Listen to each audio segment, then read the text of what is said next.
Oke, selamat datang. Hari ini kita akan bahas sesuatu yang mungkin pernah Anda rasakan, tapi jarang sekali dibicarakan. Sesuatu yang terjadi dalam sunyi ya. Betul. Kita akan bedah materi yang Anda kirimkan tentang psikologi investor, tapi bukan di momen-momen yang dramatis gitu. Bukan saat pasar lagi panik-paniknya, atau saat semua orang euforia. Bukan. Kita akan masuk ke sebuah fase yang menurut sumber ini justru jauh lebih menguras mental. Saat harga udah jatuh, terus diam, bergerak datar, dan rasanya luar biasa membosankan. Fase yang sunyi senyap. Fase di mana nggak ada yang bisa dibanggakan di grup WhatsApp. Justru di situ. Di situ letak bahayanya. Tepat sekali. Premis utama dari materi ini benar-benar menantang asumsi umum kan? Kita semua mikir fase tersulit, ya pas portofolio anjlok puluhan %. Iya, pas merah semua. Sumber ini bilang, ujian mental sesungguhnya adalah saat ketidakpastian yang panjang dan senyap itu mulai. Ya, menggerogoti keyakinan kita dari dalam. Pelan-pelan. Jadi, misi kita kali ini adalah menggali. Kenapa sih fase yang kelihatannya paling tenang ini justru jadi medan pertempuran batin terberat? Dan gimana caranya kita bisa ngenalin tanda-tanda fajar sebelum orang lain sadar? Dan pertempuran batin itu kata kunci yang pas banget. Karena seperti yang Anda bilang, kita nggak lagi ngomongin rasa takut yang ekstrem atau serakah yang meluap-luap. Bukan. Materi ini membawa kita ke ranah emosi yang lebih halus, tapi sama berbahayanya. Kayak kelelahan mental, keraguan yang pasif, dan rasa bosan yang terus terang mematikan. Mematikan ya? Ya, mematikan itu kata yang tepat. Soalnya kebosanan itu secara harfiah bisa mematikan tesis investasi Anda. Kalau panik kan bikin Anda jual karena takut, nah kebosanan bikin Anda jual karena Anda lupa kenapa Anda beli aset itu dari awal. Wah, itu poin yang sangat tajam. Oke, mari kita mulai dari kondisi setelah badai itu ya. Sumber kita menggambarkan kondisi psikologis investor setelah penurunan panjang itu bukan lagi panik, tapi udah masuk fase lelah berharap. Lelah berharap. Saya suka banget frasa itu.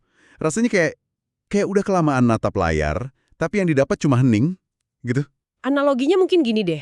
Kepanikan itu seperti lari sprint 100 meter dikejar anjing galak. Energinya besar, adrenalinnya tinggi, tapi cepat selesainya. Iya, betul. Nah, fase lelah berharap ini kayak Anda udah selesai lari maraton, tapi garis finishnya digeser terus tiap kali Anda deketin. Anda kan nggak bisa panik terus-terusan berbulan-bulan. Nggak mungkin. Sistem saraf kita nggak dirancang buat itu. Akhirnya, energinya habis. Yang sisa cuma ya lelah dan pertanyaan, kapan sih ini berakhir? Dan dari kelelahan itu, muncul bisikan-bisikan internal yang sangat mengganggu. Materi ini nyebutin beberapa, yang mungkin Anda kenal banget. Awalnya mungkin pelan. Kenapa nggak gerak juga ya? Terus jadi lebih keras? Apa jangan-jangan ini emang nggak akan berubah? Dan yang paling bahaya, pas Anda mulai buka aplikasi lain dan mikir, apa lebih baik saya nyerah aja ya? Pindahin dananya ke yang lain aja deh. Yang lain ya. Ini adalah pergeseran psikologis yang krusial. Emosi negatif yang tajam kayak ketakutan itu udah mereda. Yang ganti ini tuh adalah apa yang kita sebut sumber kita keraguan pasif. Keraguan pasif. Ini menarik. Anda nggak lagi takut rugi besar karena ya harganya udah di bawah, mau turun kemana lagi coba. Tapi di saat yang sama, keyakinan bakal ada untung juga udah luntur. Inilah fase limbo. Limbo ya? Di mana fokus dan kesabaran benar-benar diuji sampai titik terendah. Banyak yang gugur di sini loh, bukan karena market crash, tapi karena nggak tahan nunggu dalam sunyi. Dan nggak tahan nunggu ini bahaya banget, apalagi saat kita kejebak di jebakan berikutnya, fase datar yang membingungkan. Sumber kita ngejelasin gimana otak kita ini cenderung salah menafsirkan grafik harga yang sempit dan datar. Otak kita lihat garis lurus itu dan langsung lompat ke kesimpulan. Nggak ada yang terjadi di sini, buang-buang waktu. Padahal disitulah letak kesalahpahamannya yang fundamental. Materi ini menekankan, justru di fase yang kelihatannya nggak terjadi apa-apa inilah, perubahan besar seringkali lagi disiapin dalam senyap. Oke. Anggap aja kayak fondasi gedung pencakar langit. Proses gali-gali sama nanam tiang pancang itu kan di bawah tanah. Dari jalanan yang kelihatan cuma lahan kosong ditutupin seng berbulan-bulan. Betul. Kelihatannya nggak ada progres. Membosankan kan? Padahal pekerjaan paling krusial lagi terjadi di sana. Nah, di pasar, fase ini seringkali adalah fase akumulasi oleh smart money yang justru nggak mau narik perhatian. Dan secara psikologis, fase ini punya karakteristik yang unik. Materi ini nyorot 3 hal. Minim emosi, minim perhatian publik, dan minim pembicaraan. Ini fase yang sunyi. Sangat sunyi. Nggak ada berita heboh, nggak ada influencer yang bahas. Teman-teman di grup investasi juga udah ganti topik. Sepi banget. Kalau kita hubungkan ini dengan gambaran besar, kita kan manusia ini makhluk sosial ya, butuh validasi. Kita pengen ngerasa keputusan kita itu benar. Pasti. Nah, di fase euforia, validasi di mana-mana. Di fase panik, validasi ketakutan juga ada di mana-mana. Tapi di fase datar ini, Anda nggak dapat validasi dari manapun. Sendirian ya. Satu-satunya orang bodoh di dunia yang masih pegang aset ini. Perasaan sendirian ini yang sering bikin orang nyerah. Perasaan terisolasi itu kemudian memicu apa yang oleh sumber kita disebut perang internal. Konflik batin di dalam diri investor.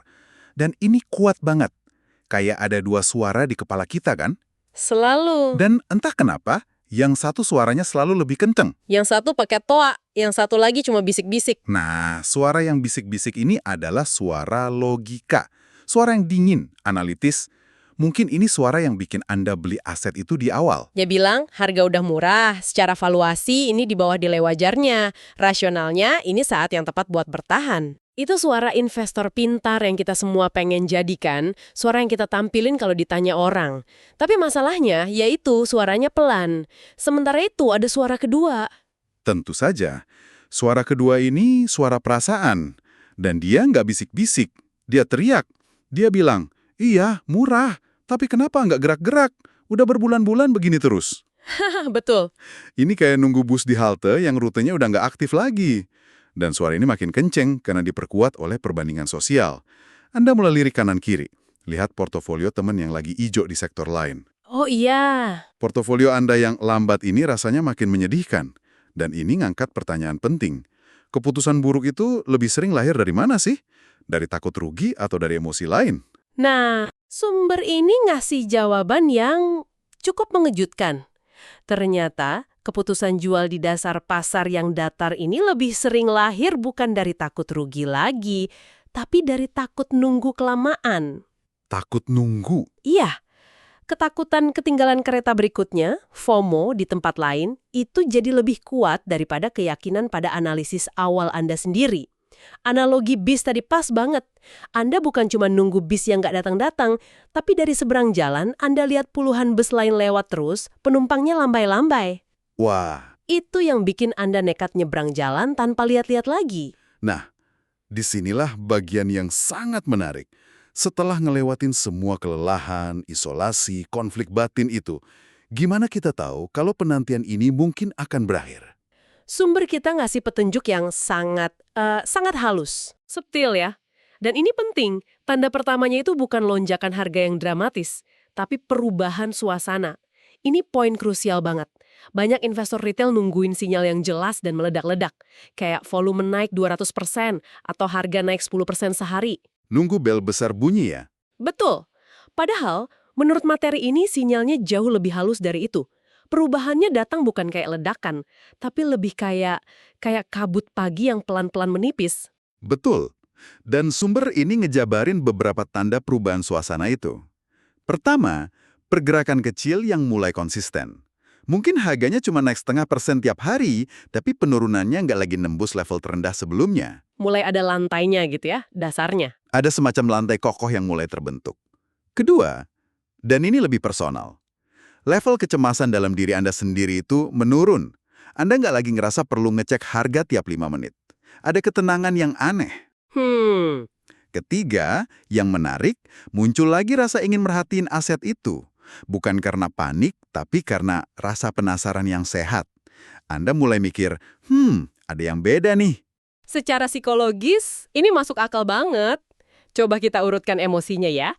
Rasa takut itu udah habis terbakar di fase penurunan tajam. Udah habis energinya. Udah nggak ada lagi energinya. Yang sisa cuma kesabaran.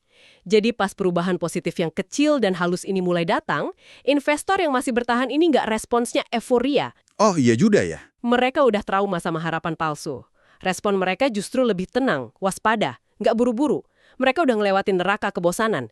Jadi kenaikan dikit nggak akan bikin mereka gegabah. Dan dari respon yang beda ini, kita bisa lihat ada dua pola pikir yang kontras banget pas tanda-tanda awal ini muncul. Materi ini baginya jadi pola pikir siap dan pola pikir tidak siap. Realitasnya sama, filternya yang beda. Nah, itu dia. Kayak dua orang lihat gelas yang sama, tapi kesimpulannya beda 180 derajat. Dan filter ini yang nentuin apakah Anda bakal ikut di awal gelombang atau baru sadar pas gelombangnya udah di pantai. Mari kita bedah yang nggak siap dulu ya. Ini pola pikir yang pesimis. Atau lebih tepatnya, sinis. Mereka udah terlalu lelah dan terluka. Ah, Ketika harga mulai naik dikit secara konsisten, mereka bakal bilang dalam hati, palingan juga turun lagi. Atau, ini cuma bull trap, harapan palsu. defensif ya? Sikapnya defensif. Mereka butuh bukti yang sangat kuat sebelum mau percaya lagi. Mereka nunggu konfirmasi, yang seringkali artinya, nunggu sampai harga udah naik 30-40% dan semua orang udah ngomongin lagi. Mereka nyari kepastian di sebuah arena yang pada dasarnya nggak pasti. Mereka pengen lampu lalu lintasnya hijau terang, ada polisinya, jalannya udah diaspal mulus. Padahal pasar nggak pernah kayak gitu. Di sisi lain, ada pola pikir yang siap. Pola pikir ini lebih realistis dan waspada. Mereka lihat pergerakan kecil yang konsisten dan mikir perubahannya emang pelan, tapi yang penting arahnya udah balik dan konsisten. Fokusnya di arah bukan kecepatan. Betul. Mereka juga mikir risiko buat beli sekarang udah jauh lebih kecil dibanding pas harganya di puncak dulu. Dan yang terpenting, mereka sadar ini bukan lagi soal seberapa cepat naiknya, tapi soal fakta bahwa penurunannya udah berhenti. Perbedaan fundamental di antara keduanya, seperti yang ditekankan sumber kita, itu bukan di level keberanian. Bukan soal siapa yang lebih berani. Bukan ya? Bukan. Perbedaannya ada di level penerimaan terhadap ketidakpastian. Investor yang siap secara mental itu udah damai dengan fakta bahwa nggak akan pernah ada sinyal yang 100% jelas. Mereka beroperasi berdasarkan probabilitas dan konsistensi, bukan kepastian mutlak. Mereka nggak nunggu lampu hijau. Mereka udah mulai siap-siap pas lampu kuning mulai kedip-kedip. Ini membawa kita pada sebuah ide yang sangat kuat dan menurut saya kontraintuitif dari sumber kita. Kesabaran adalah sebuah keunggulan aktif. Aktif ya? Kita kan sering nganggap sabar itu pasif ya, cuma duduk diam nunggu. Tapi dalam konteks ini, sabar itu tindakan yang disengaja dan butuh energi luar biasa. Bener sekali. Itu bukan menunggu, tapi bertahan. Menunggu itu pasif, bertahan itu aktif. Anda secara aktif ngelawan godaan buat jual, Anda secara aktif ngelawan FOMO, Anda secara aktif jaga kewarasan. Itu sebuah pekerjaan, bukan kondisi istirahat. Persis. Dan materi ini mendefinisikan kesabaran aktif sebagai kombinasi dari 3 hal. Pertama, menunggu tanpa panik atau euforia. Tetap netral. Kedua, mengamati tanpa buru-buru ngambil kesimpulan. Dan ketiga, ini yang paling susah, bertahan tanpa butuh validasi dari orang lain. Wah, itu susah banget. Anda tetap pegang analisis Anda, meskipun nggak ada seorang pun di sekitar Anda yang setuju atau bahkan peduli. Ini profil psikologis yang sangat matang sih. Orang-orang yang berhasil ngelewatin fase ini adalah mereka yang nggak lagi nyari sensasi atau dopamin dari pergerakan harga harian. Nggak butuh adrenalin itu. Nggak butuh. Mereka juga nggak nyari pembenaran di forum online atau pujian dari orang lain. Tujuan mereka simpel dan fokus. Jaga posisi, dan yang lebih penting, jaga pikiran tetap jernih di tengah kesunyian yang memekakan telinga. Jadi, apa artinya semua ini bagi Anda? Setelah kita bedah semua ini, rangkuman utamanya adalah sebuah pengingat bahwa dalam investasi, yang paling diuji itu seringkali bukan kecerdasan analisis Anda. Bukan. Bukan seberapa canggih model valuasi Anda. Itu semua penting di awal. Tapi dalam jangka panjang, yang benar-benar diuji adalah ketahanan psikologis Anda terhadap waktu dan kebosanan. Betul sekali. Menganalisis perusahaan mungkin butuh waktu beberapa hari, tapi nahan posisi yang benar itu bisa butuh waktu bertahun-tahun. Dan itu permainan mental yang sama sekali beda. Kemampuan untuk tidak melakukan apa-apa seringkali jauh lebih berharga daripada kemampuan untuk terus-menerus bertindak. Ada sebuah kutipan penutup yang sangat indah dari sumber kita. Fase yang paling sepi seringkali menjadi pondasi bagi fase yang paling ramai. Saya suka itu. Ini menyiratkan bahwa kemeriahan, keuntungan besar, itu seringkali dibangun di atas periode panjang yang sunyi, membosankan, dan gak dilihat siapa-siapa. Dan penting untuk kasih catatan di sini, sumber ini nggak bilang semua investasi yang harganya datar dan bosenin itu pasti bakal naik. Tentu aja enggak. Tentu. Beberapa investasi memang gagal. Namun, pesan utamanya jelas. Hampir semua perubahan besar dan keuntungan signifikan dalam sejarah pasar diawali oleh periode kesunyian dan kebosanan yang berhasil dilewati segelintir orang yang sabar. Jadi kesabaran itu tiket masuknya ya. Betul, kesabaran itu bukan jaminan sukses. Tapi tanpa kesabaran, Anda hampir pasti nggak akan ikut dalam perjalanan besar itu dari awal. Itu tiket masuknya. Sebagai penutup, kami mau meninggalkan Anda dengan satu pertanyaan provokatif untuk direnungkan.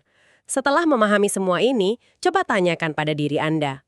Lain kali Anda merasa sangat bosan dengan sebuah investasi yang fundamentalnya Anda yakini, saat nggak ada yang ngomongin dan harganya seolah membeku.